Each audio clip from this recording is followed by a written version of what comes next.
அஸ்ஸலாமு அலைக்கும் வரஹ்மத்துல்லாஹி வபரகாத்துஹு. அன்பார்ந்த அனைத்து உறவுகளுக்கும் இனிய மதிய வணக்கம்.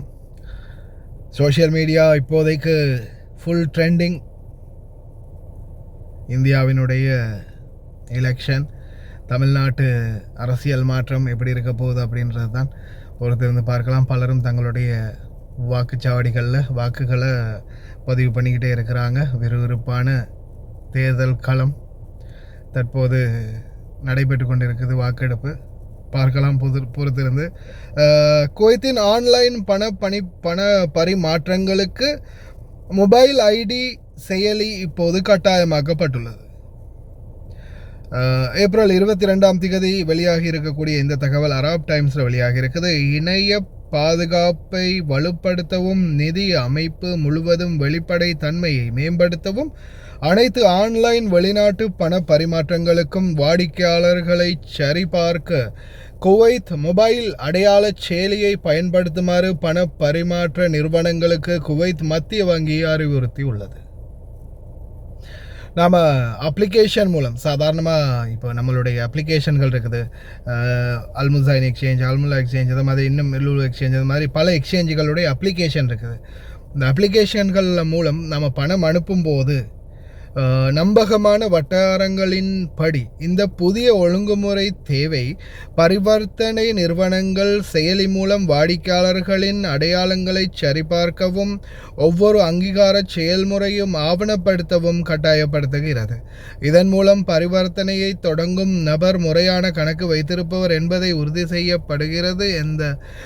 இந்த நடவடிக்கை மோசடியை கட்டுப்படுத்தவும், சமரசம் செய்யப்பட்ட செயலிகள் அல்லது அடையாள திருட்டு மூலம் ஏற்படக்கூடிய அங்கீகரிக்கப்படாத பண பரிமாற்றங்களை தடுக்கவும் வடிவமைக்கப்பட்டுள்ளது.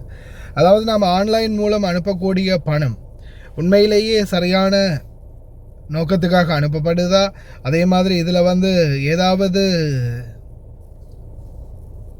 ஊழல்களோ திருட்டுகளோ அல்லது குற்றச்செயல்களோ இந்த மாதிரி ஏதாவது சட்ட விதிமுறைக்கு இணங்காத சட்டவிரோத பண பரிமாற்றங்கள் நடக்கப்படுதா அப்படின்றத கண்காணிக்கிறதுக்கான செயல்பாடு அப்படின்னு சொல்லியிருக்கிறாங்க.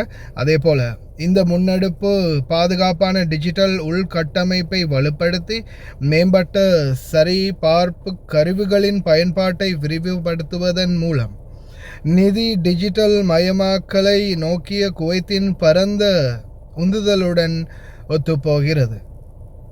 குவைத் மொபைல் ஐடி செயலியை பண பரிமாற்ற செயல்முறைகளில் ஒருங்கிணைப்பதன் மூலம் பரிவர்த்தனைகள் பாதுகாப்பாகவும் சட்டபூர்வமாகவும் நடத்தப்படுகின்றன என்பதற்கு வாடிக்கையாளர்கள், நிதி நிறுவனங்கள் மற்றும் ஒழுங்குமுறை அமைப்புகளுக்கு அதிக உறுதியை வழங்குவதை அதிகாரிகள் நோக்கமாக கொண்டுள்ளனர்.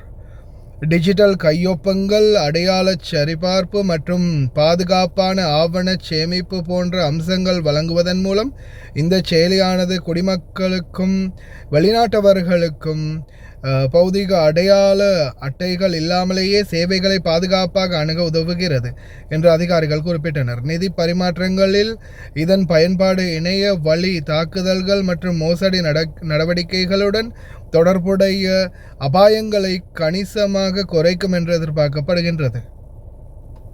இந்த புதிய கட்டமைப்பு அங்கீகார சேவைகளை செயல்படுத்துவதற்காக பரிவர்த்தனை நிறுவனங்கள் குடிமை தகவல் பொது ஆணையகத்துடன் மின்னணு இணைப்புகளை ஏற்படுத்த வேண்டும் என்று கோருகிறது. முக்கிய பரிவர்த்தனை நிறுவனங்கள் ஏற்கனவே அத்தகைய அமைப்புகளை கொண்டிருந்தாலும் மற்றவை ஒழுங்குமுறை ஆணையங்களால் நிர்ணயிக்கப்பட்ட காலக்கெடுவிற்குள் இணங்குவதற்காக தங்கள் தளங்களை மேம்படுத்த தொடங்கியுள்ளன.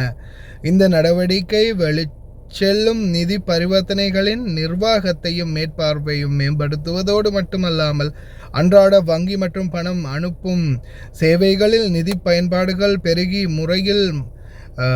பெருகிய முறையில் மையமாகி வருவதால் குவைத்தின் டிஜிட்டல் பொருளாதாரத்தின் தொடர்ச்சியான வளர்ச்சிக்கும் ஆதரவு அளிக்கும் என்று அதிகாரிகள் வலியுறுத்தினர். இதில் ஒரு பக்கம் நலவு என்னென்னு பார்த்தீங்கன்னா, சில இடங்களில் மொபைல் ஐடி என்றது குவைத்தால் அனுமதிக்கப்பட்ட ஒரு குவைட்டுடைய civil ID mobile ID company அவங்க பத்தாக்க மதனியை இஷ்யூ பண்ணினதுக்கான மெயினான ரீசன்ஸ் என்னென்னா, சிவில் ஐடி நிறைய பேருக்கு கார்டு இஷ்யூ பண்ணப்படுறது இல்லை. இப்போ குறிப்பாக ஷூன் விசாவை பொறுத்த வரையில் நிறைய பேருக்கு வந்து கார்டு இஷ்யூ பண்ணவே மாட்டாங்க சீக்கிரமாக. அப்படி இருக்கும்போது அவங்களுடைய தேவைகள் பயன்பாடுகள் வந்து மொபைல் ஐடி மூலமாக செயல்படுத்த முடியும் அப்படின்றது தான் முக்கியமான நோக்கம். அதே போல் சில பண பரிவர்த்தனைகள்லையும் ஐடி கார்டு இல்லையா அப்படின்னு கேட்பாங்க மொபைல் ஐடியை கொடுத்தாலும். இந்த மாதிரி சிச்சுவேஷனில் இனி வரும் காலம் நம்மளுக்கு மொபைல் ஐடி இருந்தாலும் பணம் அனுப்பிக்கொள்ள முடியும் அப்படின்றது தான் இதோடைய முக்கியமான விளக்கம். அதே போல் உங்களுக்கே தெரியும், கடந்த காலங்களிலிருந்தே குவைத்தில் வந்து சட்டங்கள் வந்து இன்னும் கடுமையாக்கப்பட்டு வருது. இந்த சூழலில் எப்படியுமே நான் நினைக்கிறேன் இன்னும் கொஞ்சம் காலம் போகும்போது குவைத்தில் பண பரிவர்த்தனைகள் பண்ணுறதா இருந்தாலும் சரி, பொருட்கள் வாங்குறதாக இருந்தாலும் சரி, இந்த மாதிரியான எல்லா செயல்பாடுகளுக்கும் இனி வரும் நாட்களில் கார்டு, அதாவது பேங்க் கார்டை யூஸ் பண்ணக்கூடிய நடைமுறை வர்றதுக்கான வாய்ப்பு இருக்குது. அதற்கு ஏற்றாற்போல் நாமளும் தயாராகி கொள்ள வேண்டும். அதே போல் குவைத்தில் குறிப்பாக தொழிலாளர்கள், குவைத் நாட்டின் தொழிலாளர்களுக்கு முக்கியமாக அனைத்து தொழிலாளர்கள், வீட்டு தொழிலாளர்கள் உட்பட அனைவருக்குமே வங்கி பரிமாற்றங்களுக்கான பேங்க் அக்கௌண்ட் முறைமையை வந்து கொண்டு வந்து கொடுத்துட்டாங்கன்னா உண்மையிலேயே சிறப்பாக இருக்கும்.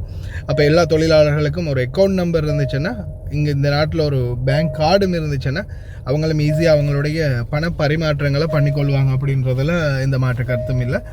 பொறுத்திருந்து பார்க்கலாம். ஏற்கனவே public authority for man power மற்றும் குவைத்துடைய தொழிலாளர் திணைக்களம் வந்து பார்த்திங்கன்னா ஆரம்பத்திலேயே சொல்லிட்டாங்க, தொழிலாளர்கள் அனைவருக்குமே விரைவில் வந்து பேங்க் கார்டு, அதாவது பேங்க்கில் இருந்து தான் அவங்களுக்கு அக்கௌண்ட் வந்து ஓப்பன் பண்ணணும், அவங்களுடைய சம்பளங்கள்லாம் பேங்க் அக்கௌண்ட் மூலமாக தான் பரிவர்த்தனை பண்ணணும் அப்படின்ற ஒரு மாற்றத்தை கொண்டு வந்தாங்க. அந்த செயல்பாடுகளும் இப்போ நடைமுறைக்கு வந்திருக்குது. பார்க்கலாம், பொறுத்திருந்து பார்க்கலாம்.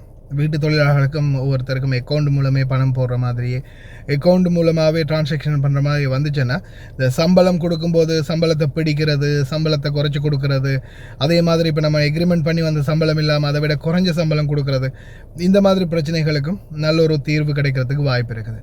அது நம்மள்ட்ட ப்ரூஃபாக ஆதாரமாக இருக்கிறதால நம்ம அதை காட்டியே நம்மளுடைய மிகிதமாக இருக்கக்கூடிய சம்பளம், விடுபட்ட சம்பளம், இது எல்லாத்தையுமே கடைசியில் ஒரு லீகல் ஆக்ஷன் எடுத்து சரி திருப்பி வாங்கக்கூடிய வாய்ப்பு இருக்குது. பார்க்கலாம் விரைவில் என்ன மாதிரியான மாற்றங்கள் வருதுன்னு. அதே போல் மொபைல் ஐடி உங்களுடைய ஃபோனில் இனி வரும் நாட்களில் மொபைல் ஐடி ஆன் பண்ணிக்கோங்க. சாதாரணமாக நீங்கள் எக்ஸ்சேஞ்சில் போய் அனுப்பும்போது உங்களுடைய ஐடி கார்டு இருந்தாலோ அல்லது மொபைல் ஐடியை காட்டியோ பணத்தை நீங்கள் அனுப்ப முடியும். அப்படி இருந்த போதிலும் ஆன்லைன் மூலம் சில நேரங்களில் சொல்ல முடியாது இல்லையா, காலநிலை ரொம்ப மோசமாக இருக்குது, நிலைமை ரொம்ப மோசமாக இருக்குது. சில நேரம் அதிகமான தாக்குதல்கள் பிரச்சனைகள் ஏற்பட்டால் ஒருவேளை நம்மளுக்கு வந்து எக்ஸ்சேஞ்சுகள் மூடக்கூடிய சூழல் வந்துட்டு வைங்கள. உதாரணத்துக்கு எக்ஸ்சேஞ்சுகள்லாம் மூடிட்டாங்க, கடைகள்லாம் மூடிட்டாங்க, வெளியில் போக முடியலை, நிலைமை ரொம்ப மோசமாக இருக்குது அப்படின்னும் போது நாட்டுக்கு அவசரமாக பணம் அனுப்பணும். எப்படி அனுப்புறது? இந்த எக்ஸ்சேஞ்சுகளுடைய அப்ளிகேஷன் மூலமாக நம்மளால் அனுப்ப முடியும். ஆனால் அப்படி அப்ளிகேஷனில் அனுப்புகிறதா இருந்தாலும் நம்மளுக்கு மொபைல் ஐடி கட்டாயம். அதனால் எல்லோரும் மொபைல் ஐடியை வந்து டவுன்லோட் பண்ணி உங்களுடைய ஃபோனில் மொபைல் ஐடியை ஆக்டிவேட் பண்ணி வச்சுக்கோங்க.